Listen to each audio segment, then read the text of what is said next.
Yung pinaka-design, naka-interstellar design na rin yan. Tapos yun yung pinamamalaki ni Tecno dyan, naka 8,000 mAh na rin siya. Wow. So syempre, kung itong phone na to is for gaming. So kung gagamitin mo siya for gaming, saktong-sakto yung battery niyan, hindi ka mabibitin yan sa paglalaro, kahit almost one day mo siyang gamitin pang gaming, hindi ka mabibitin dyan. So yung price niya, magle-less po yan once na nag-avail kayo ng any Tecno or any product po ni Tecno. Less 1,000 po tayo. Hi mga diskarte, welcome po sa ating YouTube channel sa Discarding Pinitaya. So bumalik nga pala tayo ng Market BGC. Dito lang sa may ground floor at kasama natin si Sir Dan. So nandito pa rin naman tayo sa may kiosk store niya. Ayan. So kung bibili po kayo syempre ng Tecnophone, so kontakin niyo lang po siya at hanapin niyo lang siya dito para ma-avail niyo po syempre yung mga freebies na nabanggit namin sa video namin. So tulad ng dati, sa hindi pa nakasubscribe, mag-subscribe na po kayo para lagi po kayong updated sa mga video ina-upload natin. At sasamahan natin Sir Dan.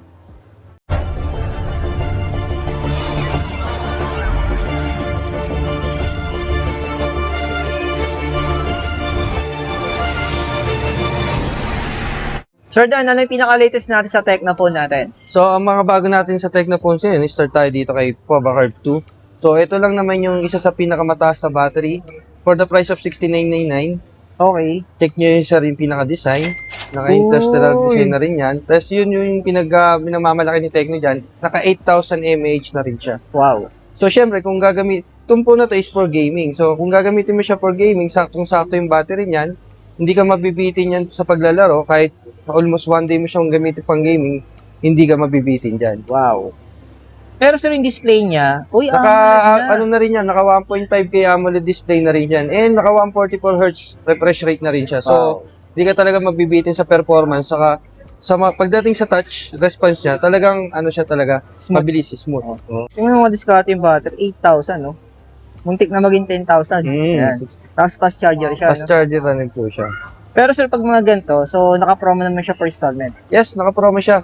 All major credit cards. Naka-zero interest naman siya. 3 months, 6 months. Pwede mo rin siyang i-apply for financing like home credit. Naka-zero interest din naman siya. Okay. So ito, naka-program siya for budget gaming. Yes. Yan.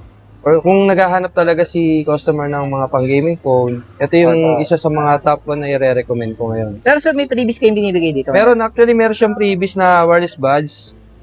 Yun yung binibenta before ni Tecno, kaso wala lang akong mapakita. Pero yun, worth 2,000 yun. Pwede nila makuha pag sa nag-avail siya ng Pova Curve 2. Okay, so may freebies sila makukuha. Pag bibili kayo ng discard sa may market, sa may BGC, hanapin nyo na si Sir Dan. Yan. So, shoutout yung binalikan natin dito para mas maging familiar kayo sa mga sales promoter pag bibili kayo ng mga unit ni Tecno dito sa market sa may BGC. So next natin sir, yung ating Siyempre hero sir, product. yung bago rin natin, which is si Camon 50 series. So, ito yung base variant natin, si Camon 50. Isang variant lang yan. 1399 yung price. So wala pa rin siyang adjustment sa presyo. No? Wala pa rin siyang adjustment sa presyo. Pero, ang maganda naman dyan is, kung ano yung specs ni Camon 50 Ultra is nasa kanya na naman. So, halos di naman nagkalayo yung specs ng dalawa. Pero ito kasi tatlo yung variant. Yeah. Tas, ganun pa rin naman, naka-Sony pa rin yung camera niya. Kung naghahanap tayo ng magandang camera for photography, Camon 50 series pa rin syempre yung isa sa mga recommended dyan. Naka-Sony LYT-700C na rin siya. Then, naka-flash na 2.0 na rin yan. Eh, marami rin na bago sa kanya. Ganun din, yung touch response siya, mabilis na rin since naka 144Hz na rin po siya. Ito mga discard, kung gusto niyo ng cellphone na more on AI, ito talaga. Tapos, ang nadagdag dito, meron siyang sariling pagka kunwari gagamitin niyo siya for underwater shots, meron siyang aqua mode. So, yan, kahit hindi niyo nalagyan ng protective case yan, good yan. So, kung magta-take ka ng picture, photo, yan, ganyan. Tapos, kunwari, after niyo na mag-record underwater, gusto natin tanggalin yung tubig, so, long press lang natin to. Yeah, so magdi-drain na siya. Ayan, maglabas na siya ng mga excess water. Ayun yung isa sa mga nadagdag kay Camon 50 series. Ay, ma-discard. Pero sir, sa ating Ultra, may adjustment ba? Ito sa Presyo? Ultra yan, yun, ganun pa rin naman yung, yung price niya. Nag-adjust yung price from 2599, 2699, pero sulit pa rin yan sa 512 na storage.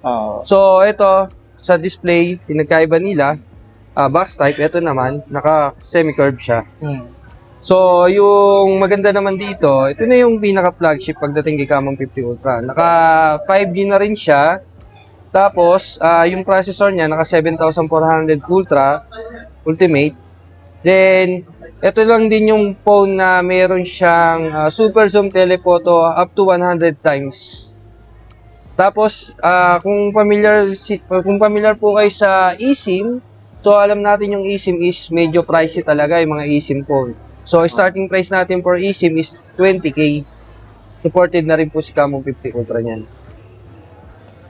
So, yung price niya is 19,999 for 16,256, 21,999 for 24,256, and 512, 24,256. Ayan. So, automatic naman, naka-zero interest naman siya. Yes, naka-zero interest tayo dito. Hanggang 6 months, pwede rin yung 1 year. And isa pa, additional, meron, kung napapansin nyo, meron tayong mga watch dito, smartwatch and wireless buds. Yan yung mga AIoT na dagdag kay Tecno. Wow. So, yung price niya, magle-less po yan once na nag-avail kayo ng any Tecno or any product po ni Tecno. Less 1,000 po tayo Ito dyan. mga diskarte, meron tong kahawig na mamahaling brand. Pwede, Oo. pwede mo, Yung Ultra, ayan ah. pwede mong isabayan sa mga physical activity nyo. Kung mahilig kayong workout, pwede nyo nang isama yan. Pagka binili Premium nyo din sa yung Camon kanya, 50. smartwatch oh, pero ang presyo, budget lang. Oh, budget na. Magle-less pa ng 1,000 pagka bumili ka. Okay. So, kung nag-avail sila ng any unit na... Any unit, kahit yung pinaka-affordable na unit ni Tecno, makukuha automatic mo less pa. 1,000 to. Yes, sir. So, magiging 2,499 Yes, po. na lang siya. Pero pag bagay, relo lang, so ito yung presyo niya. Oh, yan yung, yan yung presyo niya. 3,499. Yan yung pre-year to clip. Less 1,000 din yan. So, parang mabibili mo na lang na siya ng 2,000. Oh, ito may less din to. Yes, Paul. May Less less din po 1,000 din siya. yan. Maganda yan. Isabay nyo sa mga physical activity nyo. At least, makakakuha ka pa ng discount. Ito, premium din yung design nito. Mag-discard. Tapos, sir, additional pala, yung ino-offer ni Camon 50 series, naka 2 years warranty to and 60 days replacement. So, nasanay tayo na 1 year, 13 months warranty, 7 days. Pero ngayon, for Camon 50 lang, 50 series, 60 days replacement, 2 years warranty. Yun. So, pinaganda nila yung tinatawag nating after sales. Yes Yun. po. Eh, nung maganda. Importante kasi, di ba? Oo. Ito mga discard. Ito ang discard, may less din tong 1,000. So, magiging 2,000 na lang to. 2,000 na lang po pag siya. nag-avail ka ng any unit ni Tecno. Any no? unit ni Tecno, Mas kahit maganda yung isabay nyo na to, no? Kung sakaling kailangan nyo din siya, no? Lalo kung mga yung Camon 50, maganda i-bundle. Tapos, next natin? ito yung Spark 55G na. Okay. Isa rin to sa mga latest po. So, ayan. Actually, tatlong variant to. So, ito lang muna yung naka-display natin. 8,999, then 14,999. Yung 8,999, yung 12,999, hindi yung 256 variant na ito, na 16GB RAM. Tapos, ito 8,999, yung 12GB RAM and 128 po, yung storage. Ito yung pinakamataas niya. Ito yung 5G na to. Apo, yan po. Ang mga price ngayon ng 5G, wala nang mababang 5G phone ngayon. Lahat, kahit even si Infinix, mataas na rin ng 5G. Oo. So, si Tecno, naglabas pa rin ng budget-friendly 5G phone. Ayan. Maganda rito, sir, syempre, hindi lang naman sa affordable na 5G, syempre, pwede mo rin naman siya for gaming performance. Tapos, naka-SGS certified na rin siya. So, it means matibay yung screen or yung mismong phone na yung pinaka-protection niya. Kung hindi ako nagkakamali, magkaiba yung design ng camera niya sa likod, no? Si 4G sa si 5G, no? Apo. Iba yung kay 4G. Yung 4G natin is ganito eh. Ayan. Ganyan yung design niya. Ayan. Oo. Parang iPhone yung likod. Yan. Ito, diskarte, no? Yan yung kay 4G. Yung pagkakaiba ng dalawa. Pero sir, yung ating POBA 7, Meron pa rin Ultra. naman tayong POBA 7 Ultra. yan. Oh, Available pa ba to? Available pa rin po yan. Ooh. Pero yung presyo niya, ganun pa rin. Ganun pa rin po. 17,900. 17,999. Meron pa rin naman yan. Maganda pa rin naman yan kung may mga naghahanap ng... ito kasi, ito yung phone na meron pa rin light sa likod. Oo, ito. Status light effect kung tawagin. Yun. Sa mga mag-a-avail yun, wala na kasi siyang kasama. Pero may ang good news dyan, merong replacement freebies for POBA 7 Ultra, 10,000 mAh, galing din kay Tecno yun. Okay.